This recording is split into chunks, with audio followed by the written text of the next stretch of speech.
నమస్కారం. Big debate ప్రత్యేక చర్చ కార్యక్రమానికి స్వాగతం. దేశం కొత్త బడ్జెట్ని రేపు చూడబోతున్నది. ఆర్థిక మంత్రి నిర్మలా సీతారామన్ గారు తన 8వ వార్షిక బడ్జెట్ని, పూర్తిస్థాయి బడ్జెట్ని రేపు పార్లమెంట్లో ప్రవేశపెట్టబోతా ఉన్నారు. ఇప్పటికీ 7 సందర్భాల్లో ఆవిడ ప్రవేశపెట్టారు. జాతీయ స్థాయిలో టాప్ 3లో నిర్మలా సీతారామన్ గారు ఉన్నారు బడ్జెట్ను ప్రవేశపెట్టడంలో. అయితే ఏ రకంగా ఉండబోతున్నది బడ్జెట్? నిజంగా పేదలకు సంబంధించిన పథకాలు కొనసాగుతాయా?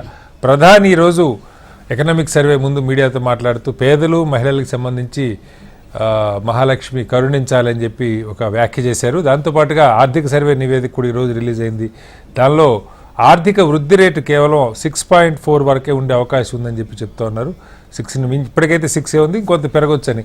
అయితే ఈ వృద్ధి రేటు సరిపోదు. దేశంలో వేగంగా వస్తున్న మార్పులు, అంతర్జాతీయంగా వస్తున్న మార్పులతో ఉపాధి పెరగాలంటే, వృద్ధి రేటు పెరగాలంటే వేగంగా కొత్త టెక్నాలజీస్ని అందిపుచ్చుకోవాల్సిన అవసరం ఉంది. అలాగే వ్యవసాయానికి సంబంధించి ఏం జరగాలి, ప్రభుత్వం ఇప్పటికే అమలు చేస్తున్న పథకాల కొనసాగింపు ఎలా ఉండబోతుంది, కొత్త పథకాలు ఏమన్నా రాబోతున్నాయా, అలాగే పన్ను చెల్లింపుదారులకి ఏమన్నా ఊరట లభిస్తుందా, తెలుగు రాష్ట్రాలకి ఏ మేరకు నిధులు లభిస్తాయి, ఇలా అనేక అంశాలు బడ్జెట్ చుట్టూ అలుకున్నాయి. దేశం అంతా కొత్త బడ్జెట్ కోసం ఎదురు చూస్తుంది. అంశం మీద వాళ్ళు బిగ్ డిబేట్లో చర్చించేపట్టాం. చర్చలో మనతో పాటు లక్ష్మణ్ గారు, ప్రముఖ రాజకీయ సామాజిక ఆర్థిక విశ్లేషకులు మనతో ఉన్నారు. అలాగే మల్లెల లింగారెడ్డి గారు, Congress Telugu Desam party AP senior నాయకులు ఉన్నారు. మానవతరాయ్ గారు, కాంగ్రెస్ పార్టీ అధికార ప్రతినిధి తెలంగాణ ఉన్నారు. అల్జాపూర్ శ్రీనివాస్ గారు, భారతీయ జనతా పార్టీ సీనియర్ నాయకులు కూడా మనతో ఉన్నారు. ముందుగా లక్ష్మణ్ గారు నమస్తే. లక్ష్మణ్ గారు, జాతీయ స్థాయిలో మనం చూస్తా ఉన్నాం అనేక ప్రభుత్వ పథకాలు కొన్ని అమలు అవుతా ఉన్నాయి. ఈ ముద్రా యోజన అనుకోండి, గరీబ్ కళ్యాణ్ అనుకోండి, పిఎం కిసాన్ అనుకోండి, ఆయుష్మాన్ భారత్, లేదంటే ఇలాంటివి మేజర్ పథకాలు. సరే, మన్రేగా ఎలాగ ఉన్నది, ఈ పథకాలు సరిపడంత ఉన్నాయా? ఒకవైపు ప్రభుత్వం ఇప్పటికీ 80 కోట్ల మందికి పైగా బియ్యం ఇస్తున్నామని చెప్పి చెప్తూ ఉన్నారు గరీబ్ కళ్యాణ్ పేరుతో. అయితే 25 కోట్ల మంది పేదరికం నుంచి బయటపడ్డారని వాళ్ళ రాష్ట్రపతి గారి ప్రసంగంలో కూడా చెప్తూ ఉన్నారు. సో కొంత గందరగోళం ఉన్నది. అయితే కీలకంగా ఏ అంశాల మీద ప్రభుత్వం దృష్టి పెట్టే అవకాశం ఉన్నది బడ్జెట్లో? ఇందాక మనం ప్రస్తావించుకున్న వ్యవసాయ రంగం కానీ, మౌలిక వస్తువులు కానీ, ఉపాధి పెంచే అవకాశాలు కానీ, విద్యా ఆరోగ్యం గురించి కానీ ఎలా ఉండొచ్చు అంటారు? సార్ మ్యూట్లో ఉన్నట్టు లక్ష్మణ్ గారు ఒకసారి అన్మ్యూట్ చేయండి. నన్ను అడిగారా? మిమ్మల్ని సార్, మిమ్మల్ని లక్ష్మణ్ గారు. నాది వినిపిస్తుందండి. చెప్పండి సార్. వాళ్ళ ఆర్థికంగా ప్రపంచంలో 3వ స్థానానికి చేరుకున్నామని, ఆర్థిక ప్రగతి వేగంగా ఉన్నదని, 2047 నాటికి 2వ స్థానానికి లేదా ఇంకా పైకి చేరుతామన్న ఆశావాదంతో మాట్లాడడం జరుగుతున్నది. భారతదేశంలో వాస్తవ పరిస్థితులను అంచనా వేసి ఈరోజు ఉపాధి అవకాశాలను మెరుగు చేసేటువంటి, తద్వారా ప్రజల కొనుగోలు శక్తిని పెంచేటువంటి రీతిలో వార్షిక బడ్జెట్లో కేటాయింపులు ఉండాలనేటువంటిది ప్రజలు కోరుకుంటున్నారు. ఈరోజు ఇటీవల కాలంలో రూపీ డాలర్ ఇవాళ మార్పిడి సంబంధించి ఆందోళనకరమైనటువంటి పరిస్థితి నెలకొంది. 87 రూపాయల పైన ఉంది. అందువల్ల దిగుమతులకు సంబంధించి దాని ప్రభావం చాలా పెద్ద ఎత్తున ఉంటుంది. ప్రధానంగా పెట్రోలియం ఉత్పత్తులకు సంబంధించి ఇప్పటికే పెట్రోల్, డీజిల్ ధరలు విపరీతంగా పెరిగిపోయి ప్రజలు, సామాన్యుడు మోయలేనటువంటి పరిస్థితిలో ఉన్నారు.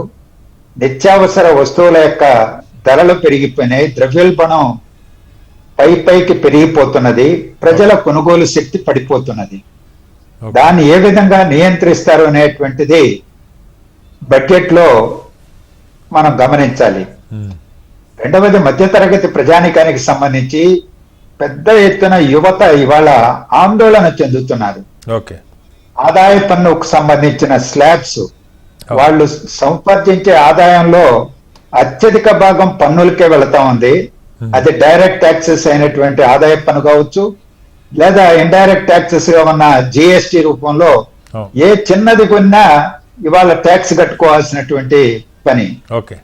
మనకు పాప్కాన్ అనేటువంటి దాన్ని కూడా 3 భాగాలుగా విభజించి ఖండాలుగా 18% జిఎస్టి విధిస్తున్నటువంటి పరిస్థితి కూడా మనం చూస్తున్నాం. ఓకే.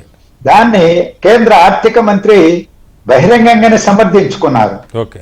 అలాగే వ్యవసాయానికి కుదుటపడేటువంటి పరిస్థితి లేదు. ఓకే. ఆందోళన చేస్తున్నా పట్టించుకోవడం లేదు. ఓకే. గిట్టుబాటు ధరకు చట్టబద్ధత కల్పించండి, గిట్టుబాటు ధర లేకపోతే అది చట్టబద్ధత కాకపోతే వ్యవసాయం అనేటువంటిది వల్లకాడుగా తయారైంది, మనుగడ సాగించలేదు అని ఆందోళన చెందుతున్నా సంవత్సరాల తరబడి పట్టించుకోవడం లేదు. ఓకే. ఈరోజు ఆ వ్యవసాయ రంగాన్ని ఏ విధంగా ఆదుకుంటారు, చిన్న పరిశ్రమల రంగాన్ని ఏ విధంగా ఆదుకుంటారు, ప్రభుత్వ రంగం సరే మనం చూస్తున్నాం. విశాఖ ఉక్కు కర్మాగారానికి 11,000 కోట్ల రూపాయలు ఆర్థిక ప్యాకేజీ ప్రకటించారు కానీ అది అప్పు రూపంలో ఇస్తున్నటువంటిది అనేది స్పష్టంగా తెలిసిపోయింది. అందువల్ల అప్పులు ఇవ్వడం అనేటువంటిది కాదు, ఇవాళ ఆ ప్రాజెక్ట్ ప్రభుత్వ రంగ సంస్థలని దేశవ్యాప్తంగా కూడా ఒక్క విశాఖ ఉక్కు కర్మాగారానే కాదు, సామాజిక న్యాయంలో భాగంగా రిజర్వేషన్లు ఈరోజు ఉద్యోగ వసతులు ఎస్సీ ఎస్టీలకి లేకపోతే మహిళలకి వీళ్ళందరికీ చట్టబద్ధంగా రాజ్యాంగబద్ధంగా ఇస్తున్నటువంటి సంస్థలు అవి. వాటిని ఏ విధంగా కాపాడతారు అనేటువంటిది కూడా ఈ రోజు ప్రజలు వేచి చూస్తున్నారు. ఈ అన్ని వైపుల నుంచి కేంద్ర బడ్జెట్ ను పరిశీలించాల్సిన అవసరం ఏర్పడుతుంది. ఓకే సార్, మళ్ళీ వస్తాను సార్ మీ దగ్గరికి. మానవతరాయ్ గారు, ఇవాళ కాంగ్రెస్ పార్టీ ఒక రిపోర్ట్ లాంటిది రిలీజ్ చేశారు, మీ రీసెర్చ్ టీము. దానిలో చాలా స్పష్టంగా ఈ ప్రధానంగా సరే కార్పొరేట్లకి దోచిపెట్టడం దగ్గర నుంచి ఉపాధి వాళ్ళు అనుకున్నంత రీతిలో పెంచలేదని ప్రస్తావించారు. అలాగే వృద్ధి రేటు 8% అన్నా ఉండాలి, కేవలం 6.4% ఉంటుందని మేము ఎక్స్పెక్ట్ చేస్తా ఉన్నాం. ఇవాళ చీఫ్ ఎకనామిక్ అడ్వైజర్ మాట్లాడినది అయితే ఫస్ట్ హాఫ్లో 6 monthsలో 6% ఉందని చెప్పారు ఆయన. 6% ఉంది, కొంచెం పెరగొచ్చు అని చెప్తా ఉన్నారు. అదే ఆర్థిక ముఖ్య సలహాదారు చెప్పిన మాట ఏంటంటే వ్యవసాయ రంగంలో కనుక ఒక 7-8% అనంత నాగేశ్వరన్ గారు చెప్పింది 7-8% వృద్ధి సాధించగలిగితే మొత్తం దేశ జీడిపినే 1% పెరిగే అవకాశం ఉందన్నారు. సో ఇవన్నీ మీరైతే ప్రభుత్వం లోపాలని ఎత్తి చూపుతూనే సమ్మిళిత అభివృద్ధి కావాలి, ఈ బడ్జెట్లో అలా ఉండాలని చెప్తున్నారు, కానీ ఎలా ఉండొచ్చని ఆశిస్తున్నారు? ఇప్పుడు మధ్యతరగతి దేవులు సామాన్యులు వాళ్ళందరూ కూడా ఈ బడ్జెట్ ద్వారా మేలు జరుగుతుందని చెప్పి ఆలోచిస్తున్నారు. వేతన జీవులైతే పాపం వాళ్ళు ఆదాయ పన్నులు మినహాయింపులు కావాలని కోరుకున్నారు. రూపాయి మిగిలితే దేనికో దానికి పిల్లల చదువుకో లేకపోతే ఇంట్లో కార్యక్రమాలకు పెళ్లిళ్లకు ఉపయోగించుకోవాలని చెప్పేసి ఆలోచన చేస్తారు. గతంలో కన్నా 2.5 లక్షలు 3 లక్షల నుంచి దాని కొంత పరిమితి పెంచితే ఆదాయం మిగిలే అవకాశం ఉన్నది. వాళ్ళ ఇంటి అవసరాలు ఇతర అవసరాలు తీర్చుకునే అవకాశం ఉంది. అదే విధంగా సరే ఇప్పుడు తెలంగాణ గురించి మనం మాట్లాడుతాం. గతంలో దాదాపు తెలంగాణకు మొండి చేయ జరిగింది. 8 మంది ఎంపీలు, 2 కేంద్ర మంత్రులు ఉన్నా, గనుల శాఖ మంత్రులు ఉన్నా మనకు గుండు సున్నానే మిగిలింది. గతంలో గత బడ్జెట్ 24-25 బడ్జెట్ లో తీవ్రమైన అన్యాయం జరిగింది. విభజన చట్టంలో అనేక హామీలు ఉంది. బయ్యారం ఉక్కు ఫ్యాక్టరీ ఉంది, ఉక్కు కర్మాగారం నిర్మిస్తే 6 జిల్లాల ప్రాంతంలో యువత అదేవిధంగా రాష్ట్ర వ్యాప్తంలో ఉన్నటువంటి యువతకు ఉద్యోగ ఉపాధి అవకాశాలు వస్తాయి. దాని గురించి ఆలోచించట్లేదు. 13వ షెడ్యూల్లో దాన్ని పేర్కొనడం జరిగింది విభజన చట్టం హామీలు. అదే విధంగా ఎక్కడో ఉన్నటువంటి ఛత్తీస్గఢ్ గనుల్ని తెలంగాణ బయ్యారం ఉక్కు ఫ్యాక్టరీ కేటాయిస్తే చాలా సులభంగా వేగంగా వచ్చి తక్కువ ఖర్చుతో ఇక్కడ నాణ్యమైనటువంటి ఉక్కు తయారు అవకాశం. కానీ గుజరాత్ కేటాయించారు కిషన్ రెడ్డి. చాలా అన్యాయం. ఆ విధంగా పరిశ్రమల విషయంలో పరిశ్రమలకు రాయితీ విభజన చట్టంలో పరిశ్రమలు పెట్టండి, యంత్రాల పైన వాటిపైన మీకు రాయితీలు ఇస్తామని చెప్పి ఆ రోజు విభజన చట్టంలో పేర్కొన్నారు. అది అతి లేదు గీతి లేదు.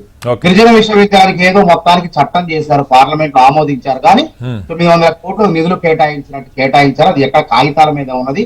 అసలు పక్క రాష్ట్రంలో గిరిజన విశ్వవిద్యాలయం తరగతులు ప్రారంభమైన 2-3 బ్యాచ్లు కూడా బయటకు వెళ్ళటం, చదువులు ముగించుకొని బయటకు వెళ్ళడం జరిగింది. తెలంగాణలో ఇంతవరకు అసలు ఆ ప్రక్రియ అనేది ప్రారంభం కాలేదు అనేది స్పష్టంగా ఉన్నది. అదేవిధంగా రాష్ట్రంలో వెనకబడిన ప్రాంతాలు ఉంటాయి. ఆ ప్రాంతాలకు 2019, 20, 23, 24 మధ్యలో 1800 కోట్ల రూపాయలు కేంద్రం ఇవ్వాలి. ఇంతవరకు ఇవ్వాలి. అదేవిధంగా నిధులు ఒక రాష్ట్రం నుంచి పన్నుల రూపంలో కేంద్రానికి ₹1 చెల్లిస్తే 45 పైసల రూపాయలు మాత్రమే మనకు తిరిగి వస్తుంది. కానీ ఉత్తరాది రాష్ట్రాలకు అత్యధికంగా ఇస్తున్నారు, దక్షిణాది రాష్ట్రాలకు వివక్ష చూపుతున్నారు.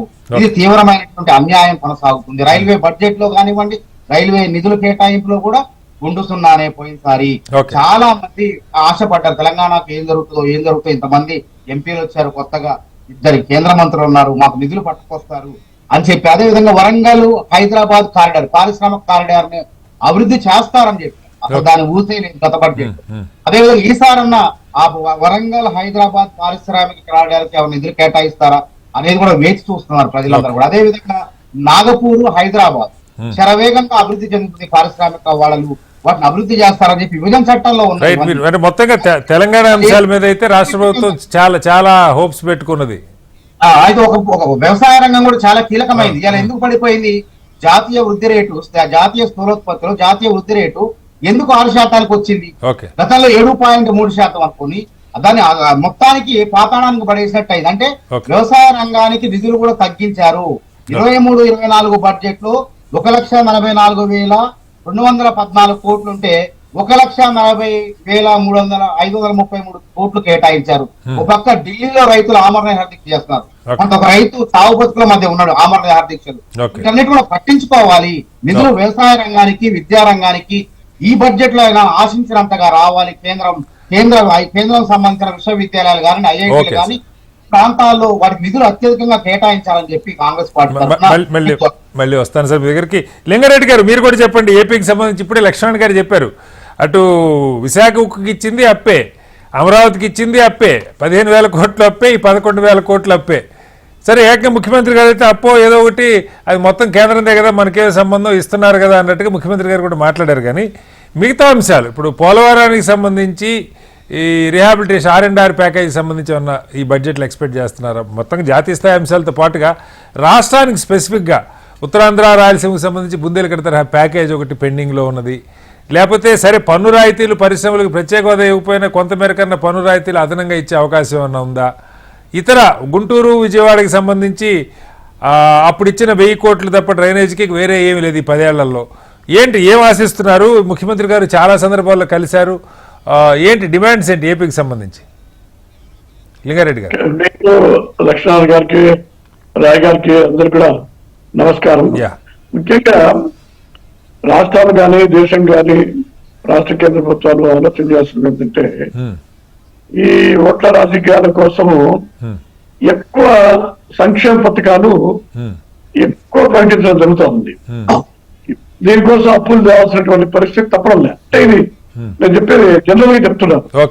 అంటే ఒక పార్టీ పోటీ పడి ఇంకో పార్టీ కంటే ఎక్కువ ఈ పథకాలు ఇన్ని తీసుకురావాలంటే ఏమవుతుందంటే ఇప్పుడు ఉద్యోగస్తుల జీతభత్యాలు, తర్వాత పరిపాలన ఖర్చులు, తర్వాత అప్పులకు సంబంధించినటువంటి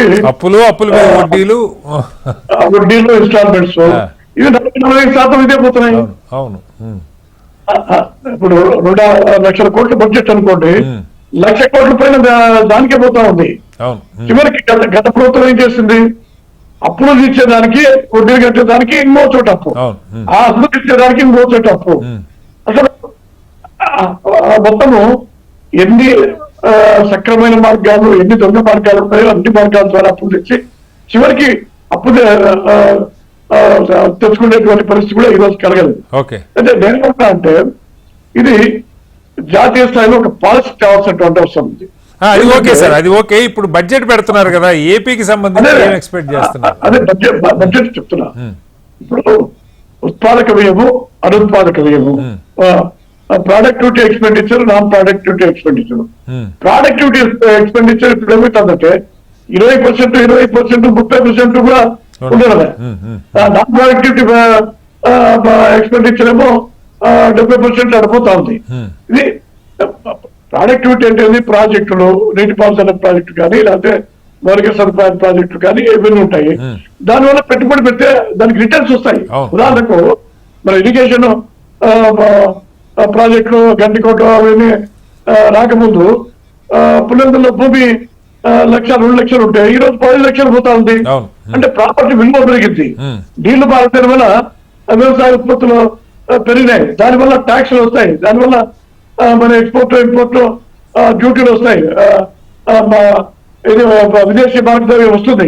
ఈ విధంగా బ్యాలెన్స్ చేయాల్సినటువంటి అవసరం ఉంది. ఇక్కడ మన రాష్ట్రానికి సంబంధించి ఇప్పుడు పోలవరం ప్రాజెక్టు మీరు అన్నారు రిహాబిలిటేషన్ గురించి. ప్రాజెక్ట్ అంతా కలిసి 55,000 కోట్లు అయితే ఈ మెయిన్ ప్రాజెక్టు 20,000 కోట్లే, 22,000 కోట్లే. మిగతా 30,000 కోట్ల రూపాయలు వచ్చేసి ల్యాండ్ ఎక్విజిషన్, రిహాబిలిటేషన్, రీసెటిల్మెంటే. పోనీ అది తగ్గిస్తామంటే హైట్ తగ్గిపోయి దాని నిల్వ తగ్గిపోయి దాదాపు 40% నిల్వ చేసేటువంటి కెపాసిటీ తగ్గిపోతుంది. అది తగ్గించలేరు. కేంద్రం ఏమంటుంది, అంతకుముందు పాత రేట్ల ప్రకారము 20,000 కోట్లు అది ఇస్తామంటుంది. అయితే మనం ఏమంటామంటే ఈ 3 రెట్లు ల్యాండ్ ఎక్విజిషన్ డబ్బు ఇవ్వాలని కేంద్ర ప్రభుత్వం తెచ్చిన చట్టమే. దానివల్లనే కదా రేట్లు పెరిగింది, దానివల్ల కదా రిహాబిలిటేషన్ ఎక్కువైంది. కాబట్టి కేంద్ర ప్రభుత్వం భరించాలని జాతీయ ప్రాజెక్టు అనేది మా యొక్క కోరిక. దానికోసం తిరుగుతున్నాను. తర్వాత కడప స్టీల్ ప్లాంట్ అది విజయ చట్టంలో ఉంది. అది ప్రైవేట్ రంగంలో పెడతారు, లేకపోతే పబ్లిక్ రంగంలో పెడతారు, లేకపోతే జాయింట్ వెంచర్ కింద పెడతారు. అది చేయాల్సినటువంటి అవసరం ఉంది. తర్వాత విశాఖ బెంగళూరు ఇండస్ట్రియల్ కారిడార్, దాంతో ఈ కొప్పటి సెంతులు కానీ చాలా ఉన్నాయి.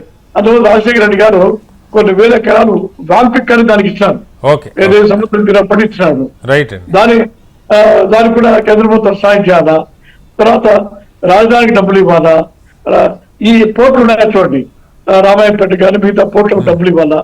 ఇప్పుడు గ్రీన్ ఎనర్జీ అన్నారు, దానికి 4 లక్షల కోట్లు ఆల్రెడీ ప్రకటించినాయి. ఏది పెట్రో ఉత్పత్తుల ప్రాజెక్టులు కానీ, లేకపోతే ఎనర్జీకి సంబంధించి ప్రాజెక్టులు కానీ, తర్వాత మెట్రో వైజాగ్, తర్వాత Vijayawada.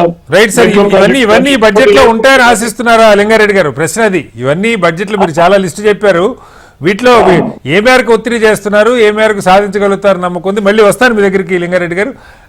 Big debate. Yes Aljapur గారు, మొత్తం నిపుణులు మాట్లాడి విన్నారు. ఇవాళ ఆర్థిక సర్వే రిలీజ్ అయింది. సరే, దేశంలో ఉన్న డిమాండ్స్ మీకు తెలియని కాదు, ఏ మేరకు ప్రజల ఆశల్ని, జాతీయ అంశాలు కావచ్చు, లేదంటే రాష్ట్రాలు, 2 తెలుగు రాష్ట్రాలకు సంబంధించి కావచ్చు, ఏ మేరకు వీటిని ఆర్థిక మంత్రి అడ్రస్ చేస్తారని ఆశించవచ్చు?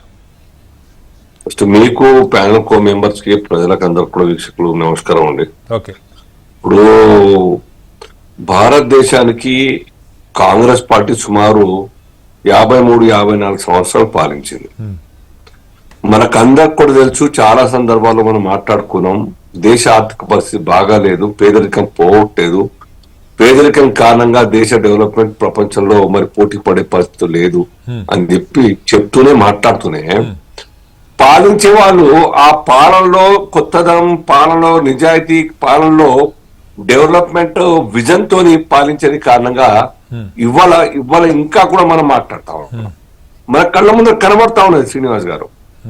గత 10.5 సంవత్సరాలుగా ఈ దేశాలు మోదీ గారు అధికారం చేపట్టిన తర్వాత ఇన్ఫ్రా రంగంలో కావచ్చు, లేకుంటే విదేశీ యొక్క పాలసీలో కావచ్చు, ఇంటర్నల్ సెక్యూరిటీ కావచ్చు, మిగతా అంశాల్లో స్టేబిలిటీ వచ్చింది.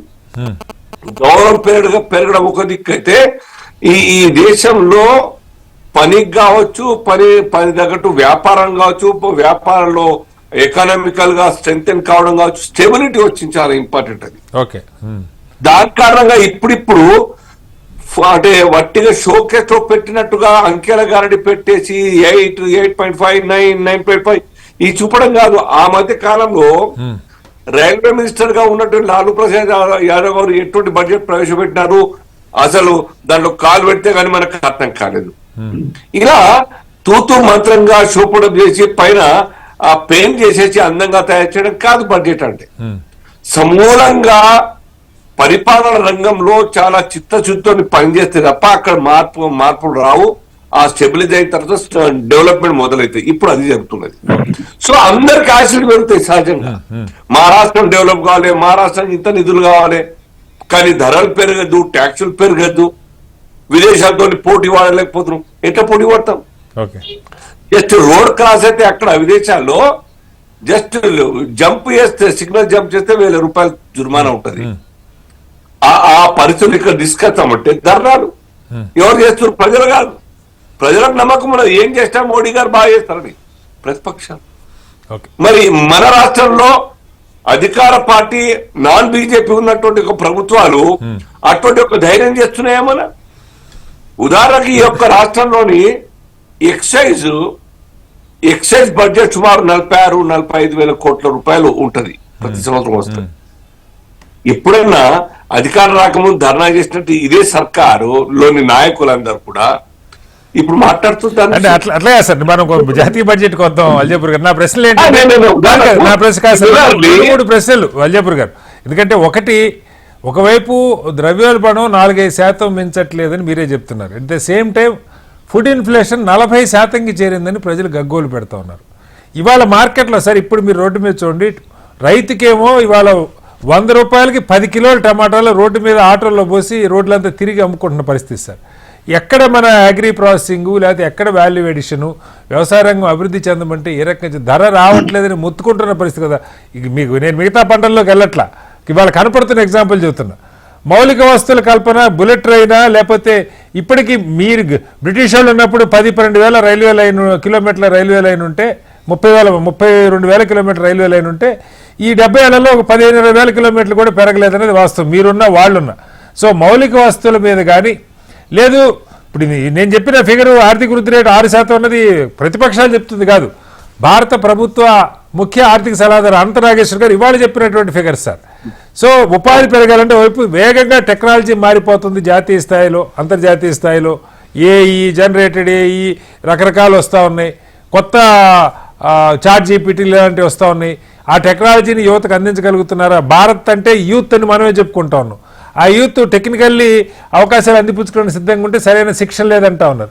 ఇలా అనేక అంశాలు ఉన్నాయి సార్. వీటిలో ఎంత మేరకు రాష్ట్రాల అంశానికి తర్వాత వద్దాం, జాతీయ స్థాయిలో వ్యవసాయం, మౌలిక వస్తువులు, ఉపాధి కల్పన, విద్య, ఆరోగ్యం వీటి మీద ఎలా ఉండొచ్చు పేదరికం, సంక్షేమ పథకాలు? ఇప్పుడు నేను అదే వ్యవసాయ రంగం చాలా పెద్ద రంగం. మోర్ దెన్ 50% ప్రజలంతా కూడా direct or indirect, even 60% cross అయి ఉంటుంది. దాని మీద ఆధారపడినట్టు సమాజం. మీరు ఇవాళ రైతులకు సెంట్రల్ గవర్నమెంట్ ఇచ్చేటువంటి ఎంఎస్సి అడ్వాన్స్ గా డిక్లేర్ చేసినటువంటి మార్కెట్ మనం చూస్తున్నాం ప్రభుత్వం యొక్క రికార్డు. దానికన్నా రైతులకు ఒక భరోసా ఏర్పడేది, రక్షణ ఏర్పడేది. ఎస్, ప్రైవేట్ పార్టీలు కొనకుండా ప్రభుత్వం అనౌన్స్ చేసిన దానికి కొద్దిగా తక్కువ ముందుకు రావాల్సిందే కదా. ఎంఎస్పీ కానీ తక్కువ ఎట్లా ఉంటారని చెప్పి ధైర్యంగా అమ్ముకునేటువంటి పరిస్థితి. మీరు చెప్పిన టమాటా ఇవాళ 10 రూపాయలు దొరుకుతున్నారు, అమ్మినప్పుడు 50, 60, 70 రూపాయలు కూడా అమ్మినారు. ఆ రైతే కావచ్చు, మిడిల్ మ్యాన్ కావచ్చు. మార్కెట్ లో అప్స్ అండ్ డౌన్స్ ఉంటాయి, ఈ మార్కెట్ డిమాండ్ అండ్ సప్లైని బట్టి. బట్ కేంద్ర ప్రభుత్వం యొక్క నిష్ఠ, చిత్తశుద్ధి రైతుల్ని ఆదుకోవడం కోసం సుమారు 23-24 పంటల మీద ఎంఎస్పీ పెంచి ప్రకటించి కానీ అమలు కావట్లేదండి సార్. మీరు పెంచింది కూడా నిన్న మొన్న పత్రికల్లో మీరు పత్తి చూడండి, శనగ చూడండి, కీలకమైన 3-4 పంటలకి దానిలో కొన్ని వేల రూపాయలు తక్కువకే క్వింటాలు తీసుకున్నారనే వార్తలు కూడా ఉన్నాయి సార్. అంటే కొత్త ఏమన్నా అంటే పథకాలు కూడా ఒకసారి అల్జాపూర్ గారు, ఇప్పుడు ఉన్న పథకాలలో కేటాయింపులు, ఆయుష్మాన్ భారత్ కావచ్చు, లేదు నరేగా కావచ్చు, వాటికి కేటాయింపులు పెంచాలి, వ్యవసాయానికి అనుసంధానం చేయాలి, వ్యవసాయం గురించి మాట్లాడుతున్నారు కాబట్టి ఇవన్నీ చాలా డిమాండ్లు ఉన్నాయి. సేంద్రీయ వ్యవసాయం భారీగా పెరుగుతున్నది, న్యాచురల్ ఫార్మింగ్ లేదా ఆర్గానిక్ ఫార్మింగ్ అని, వాటికి రాయితీలు కావాలని అడుగుతూ ఉన్నారు. ఏ రకంగా వాటిని ఇంక్లూడ్ చేస్తారు? డెఫినెట్ గా ఎకనామికల్ స్ట్రెంగ్త్ కావాలంటే దేశం రైతాంగ వర్గానికి బాగా సపోర్ట్ చేయాల్సిన అవసరం ఉంది మీరు చెప్పినట్టుగా. కాబట్టి మోదీ గారి యొక్క సర్కారు ప్రతి సంవత్సరం లాగే ఎక్కడ కూడా తక్కువ కాకుండా వ్యవసాయ రంగానికి బడ్జెట్ అలొకేషన్ ఎక్కువ చేస్తూ ఆయా స్కీమ్లు, ఉదాహరణకు రైతు మహిళలకు అనుకోండి, స్త్రీ శక్తి పేరు మీద స్వయం సమృద్ధి కావడానికి ఆ గ్రూప్ ల ఫార్మేషన్ ఎనార్మస్ ఫండ్స్ ఇస్తా ఉన్నది, లోన్స్ ఇస్తా ఉన్నది, nominal minimal rate of interest తోని ఇస్తా ఉన్నది.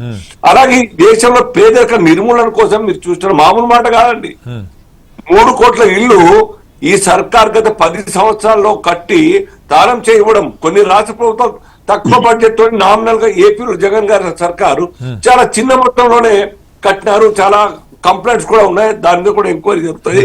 సో ఈ స్వయం సమృద్ధి కావాలనే ఉద్దేశంతో ఆ పేదరిక జోన్ నుంచి బయటకు తీసుకొచ్చే ప్రయత్నం జరుగుతుంది. మళ్ళీ అడుగుతారు, ఇంతకు ముందు తీస్తారు 25 కోట్ల యొక్క కుటుంబాలు బయటకు వచ్చేసినాయి, మరి 80 కోట్ల ప్రజలకు ఎట్లా ఇస్తున్నారు? ఎస్, ఇవన్నీ కూడా చేయాలి.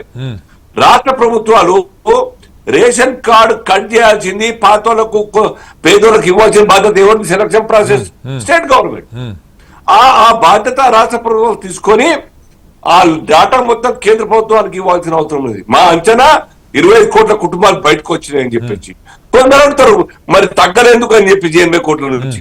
ఇవన్నీ కూడా ఇవ్వాల్సిన రాష్ట్ర ప్రభుత్వాలు. ఇక్కడనే ఈ రాష్ట్ర ప్రభుత్వం కేసీఆర్ గారు దేశంలో 3 రాష్ట్రాల్లో మీ ప్రభుత్వాలే ఉన్నాయి సార్, ఏదో ఏపీ తెలంగాణ కాదు కదా.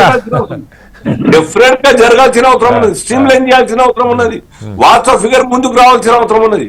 మా లక్ష్యం వల్ల భారత్ అంటే ఫైనాన్షియల్ గా ఎకనామికల్ స్ట్రెంగ్ కావడానికై సమూలంగా మార్పు కోసం ప్రయత్నం చేస్తా ఉన్నాం. మీరు చూస్తారు ఇన్ఫ్రా, రైల్వే కావచ్చు, రోడ్లు కావచ్చు, హెల్త్ కావచ్చు, విద్య కావచ్చు, ఇవన్నీ కూడా బేసిక్ కమ్యూనిటీ బేసిక్ నెసెసిటీస్.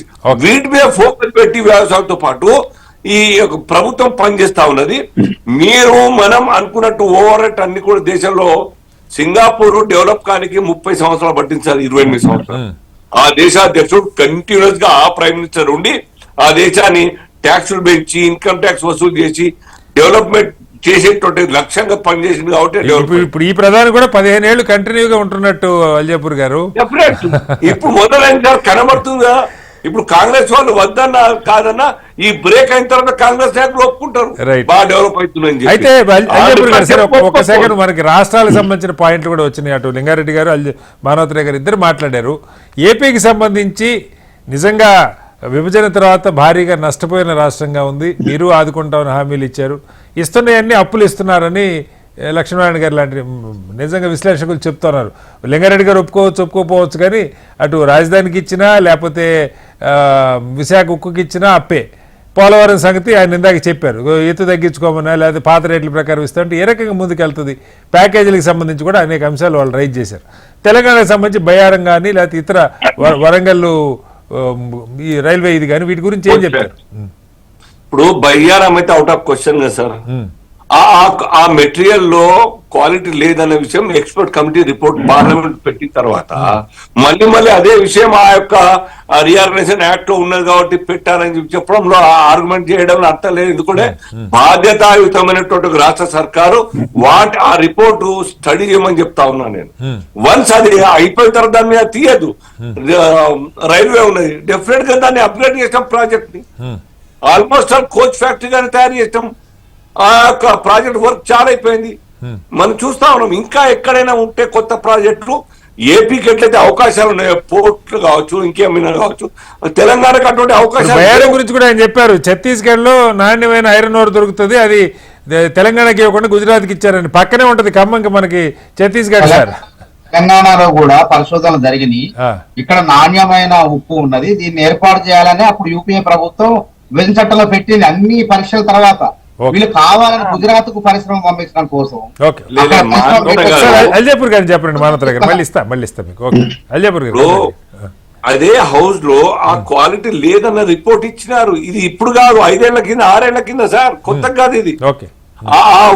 అది అయిపోయిన టాపిక్ అయిపోయింది. ఐరన్ ఓర్ ఆ క్వాలిటీ పనికి రాదు, సరిపోదు, నాణ్యత లేదు, రాదు అని చెప్పేసి చెప్పడం జరిగింది. నేను చెప్పింది కాదు, పొలిటీషియన్ చెప్పింది కాదు. Report was presented by experts, సైంటిస్టులతో ప్రజెంట్ చేయడం జరిగింది. అది హౌస్ లో పెట్టడం, దాన్ని ఛాలెంజ్ చేయండి ఎవరైనా ఉంటే, క్వాలిటీ నిరూపించండి విదేశాలకు పంపించి. కాదు కదా, వేగ చెప్పడం కాదు. ఆ రోజు రీఆర్గనైజేషన్ యాక్ట్ అప్పుడు శ్రీనివాస్ గారు ఏది అయితే అది కుచి చేయనికి తూతూ మంత్రంగా అవన్నీ కూడా యూపీఏ గవర్నమెంట్ పెట్టేసి చాలా విషయాలు ఇంపాసిబుల్ థింగ్స్ కూడా పెట్టేసి చేస్తా అంటే ఎట్లా సాధ్యమైంది? అవన్నీ ఇద్దరు అంగీకరించి అయిన చట్టమే కదా సార్. ఇప్పుడు విభజన చట్టం ఏదో కాంగ్రెస్ ఒకటి అంగీకరించింది, యూపీఏ ప్రెసిడెంట్ చేసింది, భారతీయ జనతా పార్టీ సపోర్ట్ ఇచ్చింది, తెలంగాణ వచ్చింది. చేర్పులు ఉంటే చెప్పొచ్చు కదా ఆ రోజే. ఇక్కడ వినే పరిస్థితుల్లో సార్ కాంగ్రెస్ ప్రెసిడెంట్ చేసింది, విధిలేక మాకేమో తెలంగాణ కావాలి, భారతీయ జనతా పార్టీ దేశం మొత్తం పార్టీ మొత్తం కోరుకుని తెలంగాణ కావాలి. సరే వాళ్ళు ఏదో ప్రజెంట్ చేస్తున్నారు, ఏమైతే చూద్దాంలే అని అందరూ అనుకుంటారు. కానీ తెలంగాణ రాని అని చెప్పేసి దాని కారణంగా అది ఇబ్బంది అవుతుంది తప్ప ఇంకేం లేదు. మిగతా దాని తర్వాత ఆఫ్టర్ 14 అన్వర్డ్ సార్ ఇది నిజాయితీ చెప్పండి, ఎవరైనా దేశంలో మార్పులు రాలేదు సార్. ఓకే, నేను మీరు ఇందాక చెప్పిన నేను కాదంటలేదు. ఏం పెడతారు బడ్జెట్లో చూద్దాం. మానవతరాయ్ గారు పదే అల్జాపూర్ గారు చెప్తున్నారు అక్కడ నాణ్యత లేదు అని చెప్పి స్పష్టంగా చెప్పామని. నిజంగా దాన్ని ఏదైనా పరీక్షలకు పంపిస్తారా? ఇప్పుడు మీ ప్రభుత్వం ఉంది తెలంగాణలో, దాని విషయంలో ఒక మాట చెప్పండి, మళ్ళా నెక్స్ట్. ఎంత శుద్ధ అబద్ధం అండి అది. అక్కడ 2008 అంతకు ముందు నుంచి ఒక ప్రైవేటు వ్యక్తులు కూడా అక్కడ పరిశ్రమ పెట్టాలని చూశారు. తర్వాత రాష్ట్ర ప్రభుత్వం, అధికారంలో ఉన్న రాష్ట్ర ప్రభుత్వం దాన్ని తోసుకొచ్చింది కాదని చెప్పేసి. కాబట్టి అక్కడ అన్ని సర్వేలు అయినాయి, అన్ని చెప్పండి. ప్రైవేట్ వ్యవస్థ పేరు చెప్పండి, దాని లీడర్ ఎవరు? అనే వాళ్ళు, రక్షణ వాళ్ళు. అనిల్, మా ప్రభుత్వమే ఒప్పుకోలేదు, అనిల్ సార్, మా ప్రభుత్వమే అనిల్. అందుకే చెప్పండి శ్రీనివాస్. ఎవరైతే ఉంది సార్ అక్కడ పెట్టడానికి అవకాశం ఉందన్న ప్రభుత్వం ఒప్పుకోలేదని చెప్తున్నారు కదా. వాళ్ళు ఒప్పుకోలేదు, కాంగ్రెస్ ప్రభుత్వం ఒప్పుకోలేదు. ఓకే, కాబట్టి అక్కడ అన్ని కూడా సర్వేలు పూర్తయినాయి. 100 ఏళ్లకు సరిపడా నాణ్యమైనటువంటి ఐరన్ ఓర్ ఉప్పు, ముడి పదార్థం దొరికే అవకాశం ఉందని చెప్పి చెప్పిన తర్వాత 14లో ప్రభుత్వం వచ్చిన తర్వాత ఆంధ్ర కూడా అన్యాయం చేశారు, ఆంధ్రప్రదేశ్ కి అన్యాయం చేశారు, తెలంగాణకు అన్యాయం చేశారు. ప్రత్యేక హోదా అన్నారు, ప్యాకేజీ అన్నారు, అక్కడ అయ్యలేదు.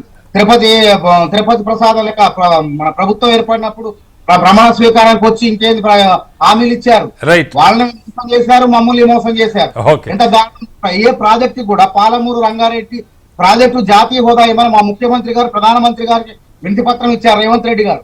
కనీసం ఏ ప్రాజెక్టు కూడా జాతీయ హోదా ఇవ్వాలని చెప్పి వాళ్ళకి ఆలోచన కలగట్లేదు.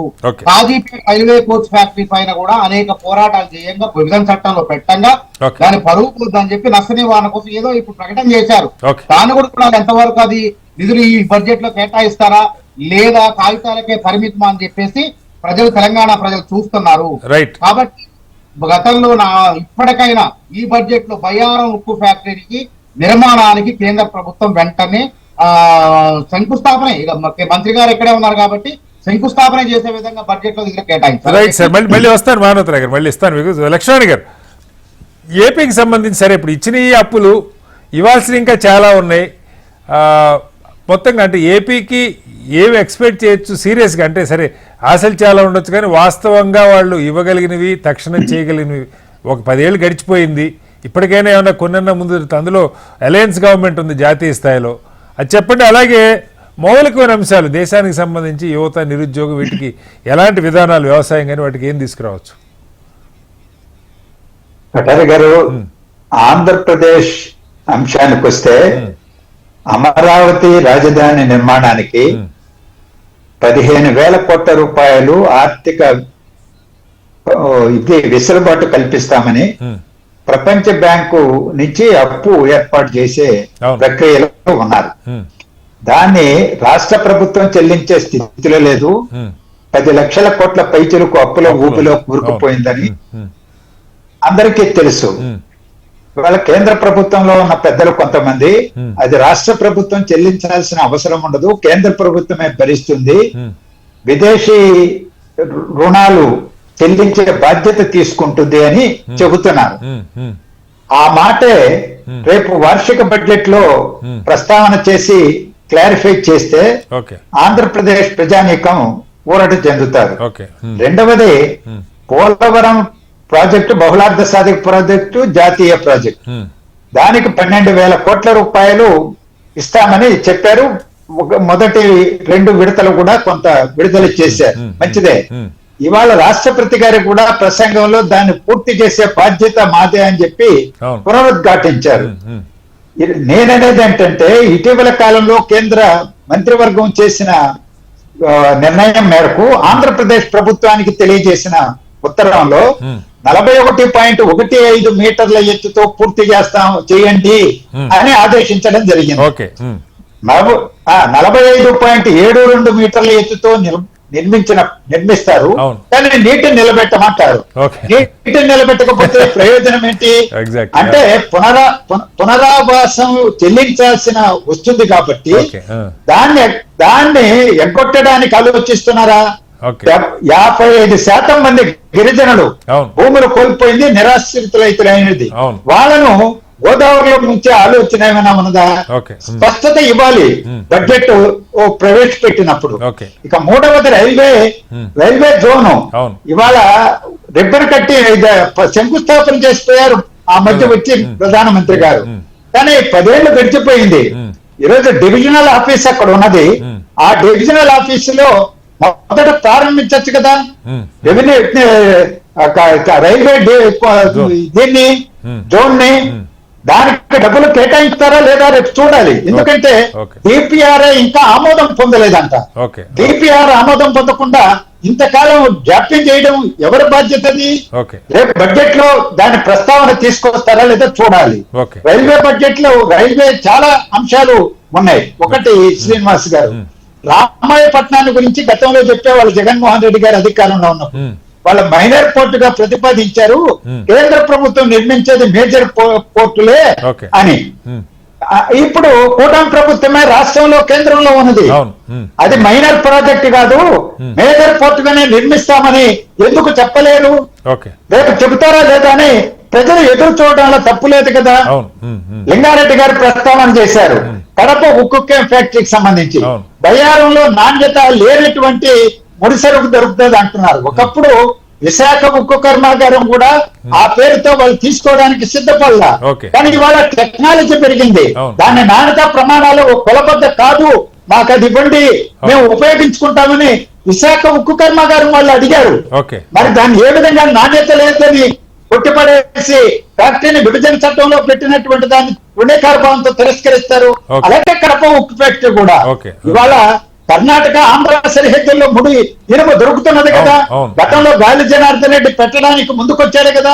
ఈ రోజు ఫీజిబిలిటీ లేదని ప్రైవేట్ వాళ్ళు ముందుకొస్తున్నారు కదా. మరి ప్రైవేట్ వాళ్ళు ముందుకొచ్చేటప్పుడు ప్రభుత్వ రంగం సేల్ వాళ్ళు ఎందుకు పెట్టలేకపోతున్నారు? అంటే రాజకీయ చిత్తశుద్ధి లేదన్నమాట. ఈ రోజు చివరి మాట, ఈ రోజు విద్యుత్ పరికరాల తయారీ పరిశ్రమ మన్నవరంలో పెట్టారు. దాదాపు 150 కోట్లు ఖర్చు కూడా పెట్టారు.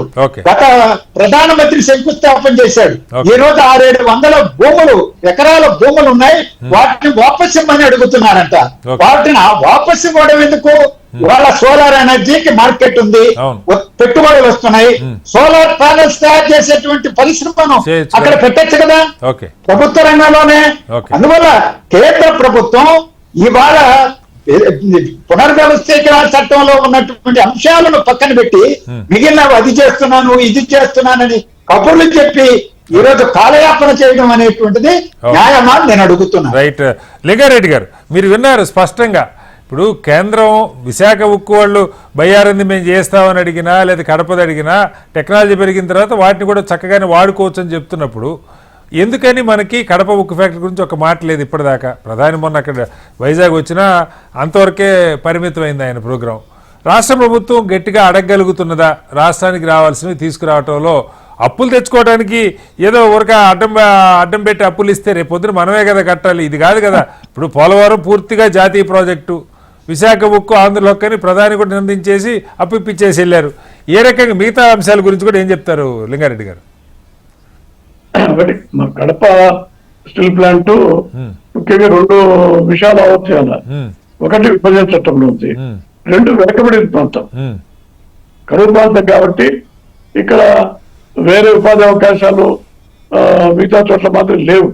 కాబట్టి తప్పనిసరిగా 2 విషయాలను దృష్టిలో పెట్టుకోవాలా. జాయింట్ వెంచర్ అయినా సరే దాన్ని పూర్తి స్థాయిలో నిర్మాణం చేయాల్సినటువంటి అవసరం ఉంది. ఇంతకుముందు లక్ష్మణ్ గారు చెప్పినట్లు అప్పుడు బ్రహ్మణి స్టీల్ ప్లాంట్ కు దాదాపు 12-13 వేల ఎకరాలు భూములు కేటాయిస్తారు. ఇప్పుడు అవన్నీ రద్దు చేసి వేరే రకంగా కూడా స్టీల్ ప్లాంట్ కు విధంగా కూడా వాడుకోవచ్చు కేంద్ర ప్రభుత్వం యొక్క సహకారం ఉంటే, అది కూడా చేయొచ్చు. రెండోది ఏంటంటే నాణ్యత ఒకటి. రెండోది స్టీల్ ప్లాంట్లకు వచ్చేసి క్యాప్టివ్ మైనింగ్ ఉండాలి. అదంతా చేసినప్పుడు జనార్దన్ రెడ్డి తేలిపోయిన విషయం అదే. శ్రీలక్ష్మి గాని వాళ్ళంతా కూడా ఏం చేస్తారంటే అది క్యాప్టివ్ మైనింగ్ అంటే కేవలము అక్కడ ఓబ్లాపురంలో ఉండేటువంటి ఐరన్ ఓరు ఇక్కడ బ్రహ్మణి స్టీల్ ప్లాంట్ మాత్రమే వాడాలా అనేటువంటి నిబంధనతోనే ఇవ్వడం జరిగింది. భూములు కానీ అయితే ఏం చేస్తారు, అది ఆ క్యాప్టివ్ మైనింగ్ అనేది తీసేస్తారు జీవో. దానివల్ల తేలిపోయినారు. ఎందుకంటే పెద్ద ఫ్రాడ్ అది. దాంట్లో మధ్యవర్గంలో 1% ఉంది, ఇల్లు అక్కడికి వచ్చేప్పటికే తీసేస్తారు. కాదు, లింగారెడ్డి గారు ఒక ప్రశ్న. ఇప్పుడు పోలవరం గురించి కూడా కీలకమైన పాయింట్ లక్ష్మణ్ గారు రైజ్ చేశారు. దాదాపు 4 మీటర్ల ఎత్తు తగ్గించుకుంటే, ఎత్తు తగ్గించు, ఎత్తు కడతాం, కానీ నీళ్లు నిలుపుకోవద్దంటే ఉపయోగం ఏముంది? అంత పెద్ద ప్రాజెక్టు, మొత్తం ఆంధ్రప్రదేశ్ రూపురేఖలు మార్చే ప్రాజెక్ట్ అనుకున్న ప్రాజెక్టుకి కేవలం ఈ R&R ప్యాకేజీ ఎగ్గొట్టడం కోసం ఎత్తు 4 మీటర్లు ఎత్తు అంటే నీటి నిల్వ సామర్థ్యం చాలా తగ్గిపోద్ది కదా ఎత్తు తగ్గించుకుంటే. ఇలాంటి రేపు బడ్జెట్లో గట్టిగా ఆర్గ్యూ చేయగలుగుతున్నారా, పర్సూ చేస్తున్నారా, ఆశించవచ్చా ఏపీకి సంబంధించి ఏమన్నా? ఒకటి దాంతో పోలవరము దాంట్లో ఏంటంటే ప్రాజెక్ట్ అనేది మళ్ళా కట్టలేదు. ఏదో ఒకటి క్లారిటీ ఉండాలా ప్రజలు కూడా. ప్రాజెక్టు ఎత్తు కానీ ఇంకోటి కానీ మళ్ళా చేసేటువంటి పని కాదు. అయితే అంత ఎత్తుండేటువంటి దాదాపు 4 మీటర్లు తేడా వస్తుంది.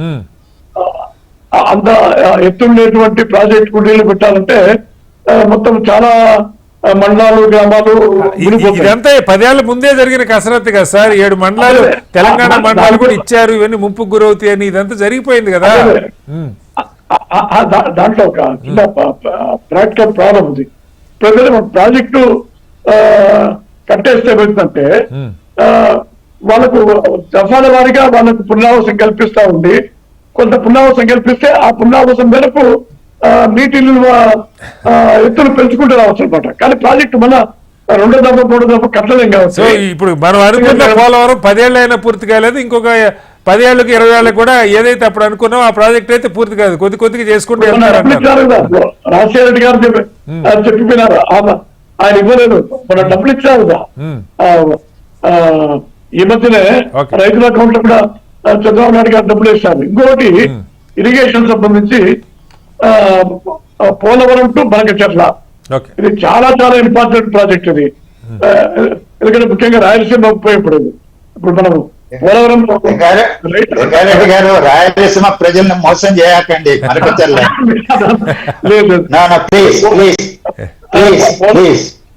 పోలవరం నుంచి పోలవరం రైట్ కెనాల్ నుంచి బనకచెర్ల అంటే ఇక్కడ ప్రకాశం జిల్లాలో ఉందా? అలాంటి ప్రపోజల్ ఏమన్నా ఉందా? దాని కేటాయింపులు ఉన్నాయా? బనకచెర్లకు గోదావరి నీళ్లు తీసుకెళ్తాము అని అనడం అంటే రాయలసీమ ప్రజానీకాన్ని మోసగించడానికే, నిర్మాణంలో ఉన్న ప్రాజెక్టుల్ని అటకెక్కించడానికే. 45 మీటర్లు ఉన్న పోలవరం నుంచి 300 మీటర్ల ఎత్తులో ఉన్నటువంటి ప్రాంతానికి 4000 మెగావాట్ల పెట్టి 80-90 వేల కోట్ల రూపాయలు ఖర్చు పెట్టి నిర్మించరా? ప్రైవేట్ వాళ్ళతో నిర్మిస్తారా ఒక భారీ ప్రాజెక్ట్ ని? జరిగే పనేనా? సాధ్యమా? ఒక నిమిషం, ఇప్పుడే పోలవరాన్ని గురించి మాట్లాడుకుంటున్నాం, చర్చిస్తామన్నాం. లేకపోతే వెలుగొండ ప్రాజెక్టు గురించి మనకు తెలుసు. అక్కడ సొరంగ మార్గం 18 కిలోమీటర్లు, చిన్న సైజు తవల. రేపు 20 వేల క్యూసెక్లను తీసుకెళ్లడానికి 27 కిలోమీటర్ల సొరంగ మార్గాన్ని నల్లమల అడవుల్లో చేస్తారట.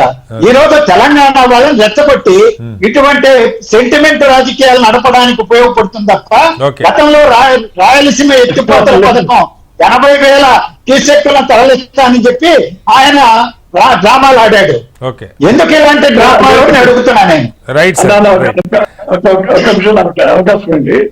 ఇప్పుడు సార్ లింగారెడ్డి గారు కొత్త అంశాలు తర్వాత ముందు మనకి ఇప్పుడు నేను అంటుంది కాదు, ఇది చాలా ఇంపార్టెంట్. ఇప్పుడు మీకేమైందంటే మొత్తం నీళ్ళన్నీ కూడా గోదావరి నీళ్లు సముద్రంలో పోతున్నాయి. కొన్ని వేల క్యూసెక్లు కరెక్టే, కానీ గోదావరి పల్లవలో ఉంది, నీళ్లు పైకి. ఇప్పుడు తెలంగాణ కాళేశ్వరం అదే కదా సార్. మాకు ఇప్పుడు పైకి లిఫ్ట్ చేయడం 1000 కోట్ల రూపాయలు డబ్బులు అవుతున్నాయి. ఆ కట్టిన ప్రాజెక్టులు ఎలా ఉంది అన్నది కాంగ్రెస్ ప్రభుత్వం అల్లాడుతూ ఉంది. ఏం చేయాలి అర్థం కాక చూస్తా ఉన్నాం కదా. కాళేశ్వరం విషయం వేరు. ఇప్పుడు ఇక్కడ ఏమైందంటే పూర్తి అంత లిఫ్టింగ్ కాదు, కొంత గ్రావిటీతో వస్తుంది, కొంత లిఫ్టింగ్ వస్తుంది అనమాట. ఏదేమైనా కూడా అది వృధాగా నీళ్లు పోతున్నాయి. కాబట్టి బనకచెర్ల తీసుకుని వస్తే ఇప్పుడు చూడండి, కేసీ కెనాల్, తెలుగుగంగా, ఎస్ఆర్బిసి, తర్వాత అంద్రీనివా, గాలేరు కాదు.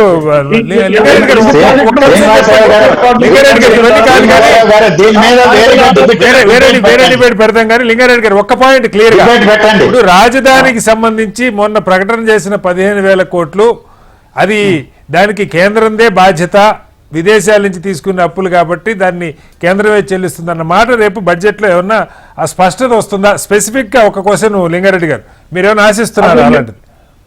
అది చెప్పలేదు అంటే ఈ విభజన అనేది ఈ రాష్ట్ర ప్రజలు కోరుకోవాలి.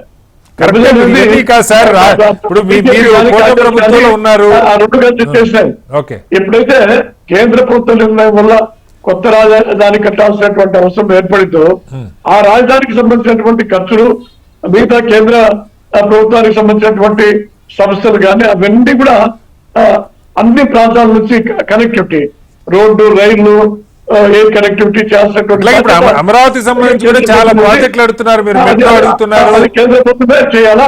అది కూడా 100% మరి సబ్స్టేజ్ ప్రాజెక్టులుగా అవి చేయాలి. రైట్ సార్, టైం అయిపోతుంది సార్. ఒకసారి అల్జాపూర్ గారు ఆఖరిగా మీరు చెప్పండి, రేపటి బడ్జెట్లో జాతీయ స్థాయిలో వ్యవసాయ రంగానికి ఊపు తీసుకురావడానికి కానీ ఇందాక చెప్పినట్టు 8% వృద్ధి రేటు ఏ రకంగా, అలాగే ఉపాధి అవకాశాలు పెంచడానికి కోట్ల మంది నిరుద్యోగ రేటు దేశంలో ఎప్పుడూ లేనంత ఎక్కువ ఉంది, దాదాపు 40% నిరుద్యోగ రేటు ఉందని నివేదికలు చెప్తా ఉన్నాయి.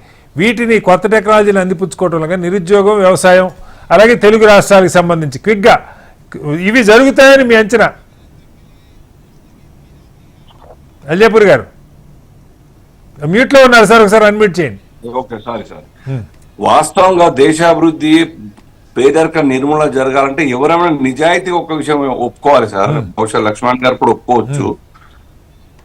ఈ మన్రేగా రేఖ నుంచి, ఆ జోన్ నుంచి బయట రావాల్సిన అవసరం ఉంది కదా. ఫ్యామిలీస్ నెలకు 3,000, 4,000 రోజుకు కొంత అమౌంట్ 2-3 గంటలు పనిచేస్తే వాళ్ళ కుటుంబం బాగుపడుతుంది సార్. దానికోసం కాదు కదా. ఈ లక్ష్యంతోనే అందరం కూడా రోజు ఆ రాజకీయ పార్టీలన్నీ కూడా కోరుకుంటే ఈ అప్పీజ్మెంట్ పాలిటిక్స్ ఏముండవు. ఉపాధి ప్రభుత్వ పరంగా దొరికితే ఎంత సంపాదిస్తారు, లేక స్వయం ఉపాధి ఆయన డెవలప్ కావడానికి ఏ రకంగా గవర్నమెంట్స్ ఆయా రాష్ట్ర కేంద్ర ప్రభుత్వాల ఇన్వాల్వ్మెంట్ కారణంగా, సపోర్ట్ కారణంగా ఆ జోన్ నుంచి బయటికి వస్తున్నాయి. ఈ దాని కారణంగా కొద్దిగా పెరిగే అవకాశం ఉంటాయి. రెండవది, రైతులు చాలా ఇంపార్టెంట్ సార్. రైతులు డిఫరెంట్ గా సుభిక్షంగా ఉండాలి, వారు బాగుంటేనే మార్కెట్ లో. ఎంఎస్పీలు ఒకటే కాదు సార్, ఎంఎస్పీలు ఒకటే కాదు, వ్యవసాయ రంగంలో మౌలిక వస్తువుల కల్పన మీద పెద్దగా ఏం చెప్పినా జరగట్లేదు అన్నది ఒక విమర్శ. ఇది ఎన్ని ఇప్పుడు మాకన్నా చాలా సీనియర్ పార్టీ కదా కాంగ్రెస్ పార్టీ.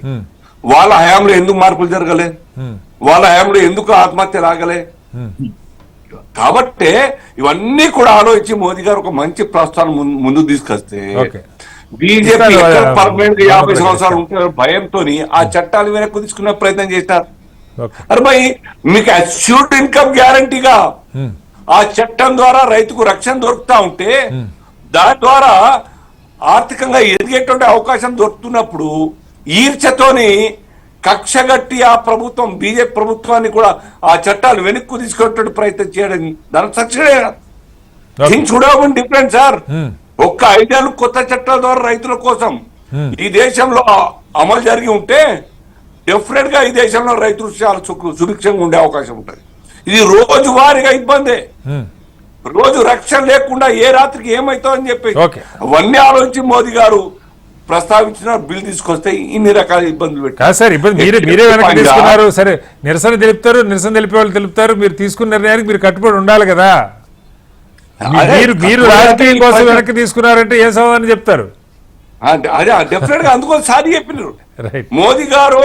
ఆ కొద్ది మంది రైతుల్ని కూడా మేము కన్విన్స్ చేయలేకపోతున్నాను నేను, కాబట్టి నన్ను క్షమించని చెప్పి. But 1 or other day definitely అటువంటి. రైట్, ఒక్కసారి రైట్ సార్. ఆఖరిగా మానవతరావు గారు క్విక్ గా ఒక్క సెంటెన్స్ ఏం ఎక్స్పెక్ట్ చేస్తున్నారు ఒక్క నిమిషంలో? రాజీవ్ గాంధీ, చనిపోయిన దివంగత ప్రధాని మన్మోహన్ సింగ్, మాజీ ప్రధాని దివంగత మా పివి నరసింహారావు గారు, వీళ్ళు చేసిన ఆర్థిక సంస్కరణల పుణ్యమే ఈ రోజు దేశం ప్రపంచ దేశాల సరసన ఉంది. అందుకే బీజేపీలో ఆర్థికవేత్తలు లేరు. బాగా ఉద్రేకాలు రెచ్చగొట్టే ఉద్రేకవేత్తలు ఉంటారు తప్ప ఆర్థికవేత్తలు అందరూ కూడా కాంగ్రెస్ లో ఉన్నారు. కాబట్టి కొనుగోలు శక్తిని పెంచండి ఫస్ట్. కొనుగోలు శక్తి పెంచితే దేశ స్థూలోత్పత్తి పెరుగుతుంది. ఓకే కొనుగోలు శక్తి తగ్గింది కాబట్టి అలా జీడిపి అనేది పడిపోయింది. ఓకే కాబట్టి దీని గురించి ఆలోచించండి దయచేసి అని చెప్పి కేంద్ర రైట్ సార్, టైం అయిపోయింది మానవతరాయ్ గారు. యువతకు నైపుణ్య అభివృద్ధి కోసం నిధులు కేటాయించండి. ఇది కాదు. ఓకే మీరు మౌలిక అభివృద్ధి కోసం 11,11,111 కోట్లు సంఖ్యాభావం చెప్పుకోవడానికి దాంట్లో మరి కేటాయించింది ఎంతో ఇంతవరకు తెలియదు, ఎవరి స్కిల్ డెవలప్ అయిందో కూడా తెలియదు, ఎక్కడ మౌలిక అభివృద్ధి జరిగిందో కూడా తెలియదు. కాబట్టి ఈసారైనా సరే చక్కగా బడ్జెట్ లో అన్ని వర్గాలను ఆదరించే విధంగా, దేశ వృద్ధి రేటు పెంచే విధంగా బడ్జెట్ లో కేటాయింపులు ఉండాలని చెప్పి కాంగ్రెస్ రైట్ సార్. మొత్తంగా ఇది బడ్జెట్ కి సంబంధించి తెలుగు రాష్ట్రాలతో పాటుగా జాతీయ స్థాయిలో యువత, మధ్యతరగతి, రైతులు, వీళ్ళకి మహిళలు, వీళ్ళకి సంబంధించినటువంటి ఆశలు. అయితే రేపు ఏ మేరకు వీటిలో నిర్మలా సీతారామన్ గారు బడ్జెట్లో వీటికి ఒక రూపం కల్పిస్తారో చూడాలి. రేపు బడ్జెట్ మీద ప్రత్యేకమైన చర్చ ఉండబోతోంది. చర్చలో పాల్గొన్న లక్ష్మణ్ గారికి, అలాగే లింగారెడ్డి గారికి, మానవతరాయ్ గారికి, అల్జపూడి శ్రీనివాస్ గారికి ధన్యవాదాలు. ఇది వాళ్ళ బిగ్ డిబేట్. రేపు మరోస్తే మళ్ళీ కలుద్దాం. అందరికీ నమస్కారం.